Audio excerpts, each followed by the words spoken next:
writing lies at the foundation of modern society. It is a technology that few of us think about, and today we will explore the company behind the pen, Bic. Before the advent of metal pens, the Western world's writing instrument of choice was the quill. Finding bird feathers wasn't very hard, and ever since 600 AD, that's how most writing was done. Once the Industrial Revolution got underway, improved metallurgy and mass production techniques resulted in the dip pen. It was essentially a metal nib mounted on a handle. It could barely hold more ink than a quill, and its practical use was about the same. The first truly practical pens appeared at the end of the 19th century. They are what we call fountain pens, and the innovation behind them was that they had a reservoir of ink inside. The first commercially successful fountain pens were built in 1884 by this guy, Louis Waterman. He was originally an insurance broker, but one day when signing a very important contract, the prototype fountain pen he had brought for the occasion broke and leaked ink on the whole document. This accident eventually resulted in the deal getting cancelled and Waterman losing his job. Making the best out of a bad situation, Waterman decided to build a better fountain pen, and it was his design that truly made fountain pens the dominant writing instrument of the next half-century. It wouldn't be until the 1930s that fountain pens would finally meet their match. The man responsible for that was Laszlo Biro, a Hungarian journalist. He had noticed that the ink used in newspaper printing dried quickly, leaving the paper dry and smudge-free. When he tried using the same ink in a fountain pen, however, it wouldn't flow into the tip, because it was too viscous.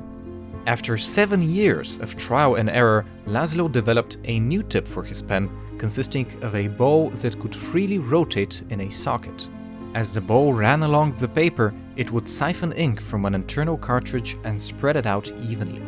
What Laszlo had created was the ballpoint pen, but the timing of his invention was a bit unlucky.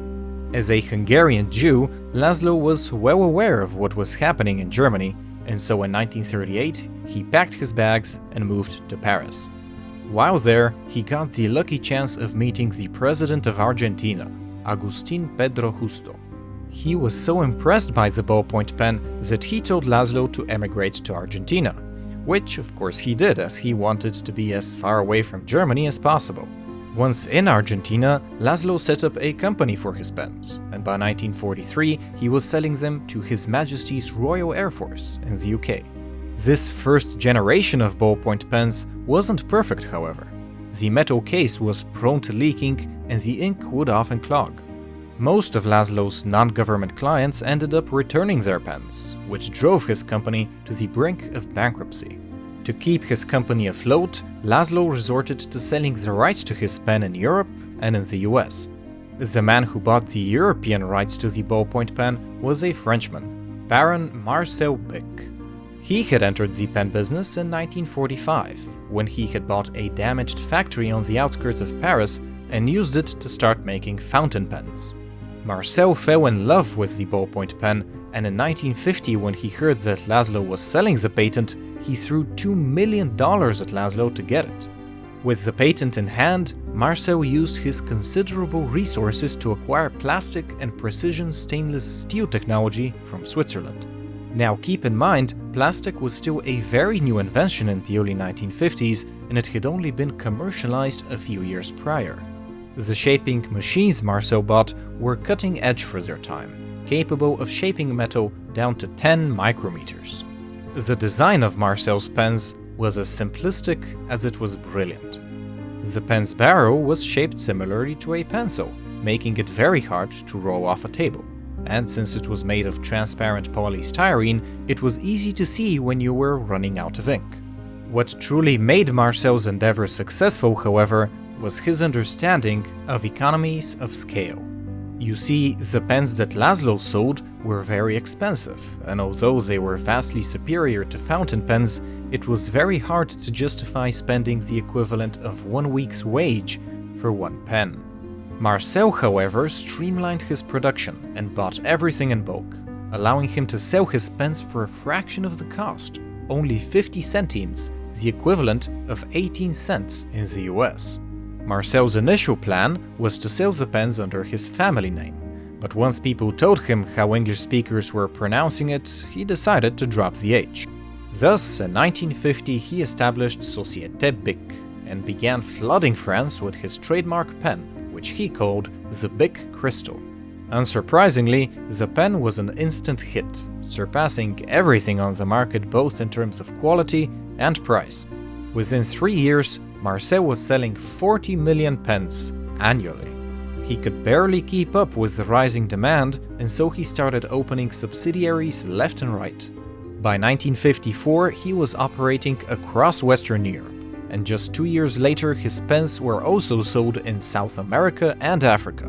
Marcel didn't enter the US market until 1958, and he did so in a very interesting fashion. Remember our friend Louis Waterman? He was the insurance broker who started making fountain pens in the late 1880s. The company he had started was now the largest manufacturer of fountain pens in the US, but the ballpoint revolution had left them near bankruptcy.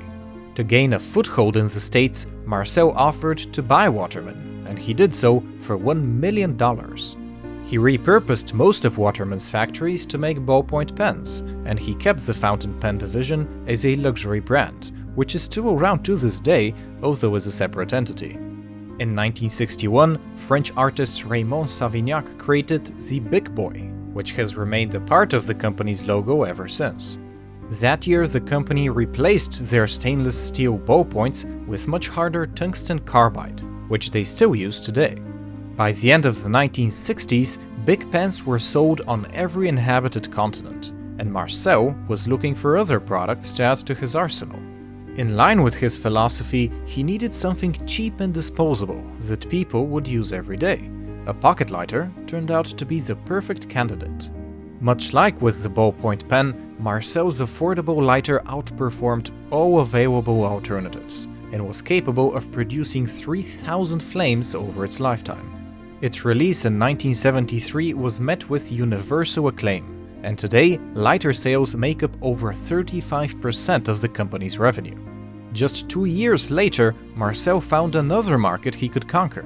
In what was essentially a declaration of war on Gillette, Bic released a disposable safety razor in 1975. They heavily undercut Gillette and have been a thorn in their sides ever since. Although Bic have had a hard time outcompeting Gillette, razor sales are still a big chunk of their business, making up almost 24% of their sales today. As a lifetime water sports enthusiast, Marcel established Bic Sport in 1979, which made windsurf equipment and sailboards. Although Bic Sport is still around today, it is a very minor part of the company, and it hasn't been very successful. Marcel's future endeavors, however, would fare even worse. A few months after starting Bic Sport, Marcel decided to enter the clothing market by purchasing Guy Laroche from its founder for $10 million. At first, the deal seemed great, but with the legendary fashion designer in failing health and incapable of making new designs, the fashion company quickly started bleeding money. When Guy himself died in 1989, things became even worse after a series of failed successors.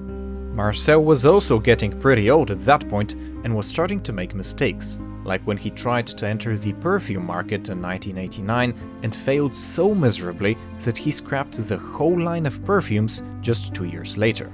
Marcel died in 1994, and his son Bruno took up the reins to fix the company. His first move was to strengthen Bic's hold on the pen business by buying Whiteout and Tipex, the two largest correction brands in the world. He sold the unprofitable Guy Laroche in 2001, and it eventually ended up in the hands of a Chinese company. Since then, Bic has tried to venture into the realm of consumer electronics by selling mobile phones, tablets, and hydrogen fuel cells, but the results have been lackluster at best. Even today, their most successful products are Marcel's original trifecta: pens, razors, and lighters. In fact, just in 2016, Bic sold 7 billion pens, 2.5 billion razors, and 1.5 billion lighters. If time has shown anything, it's that the company's success lies in the simplicity of their products, and judging by their failure to profit from anything more complex than a ballpoint pen, they would do well to continue honoring Marcel's legacy. Thanks for watching. If you enjoyed this video, please consider supporting us on Patreon.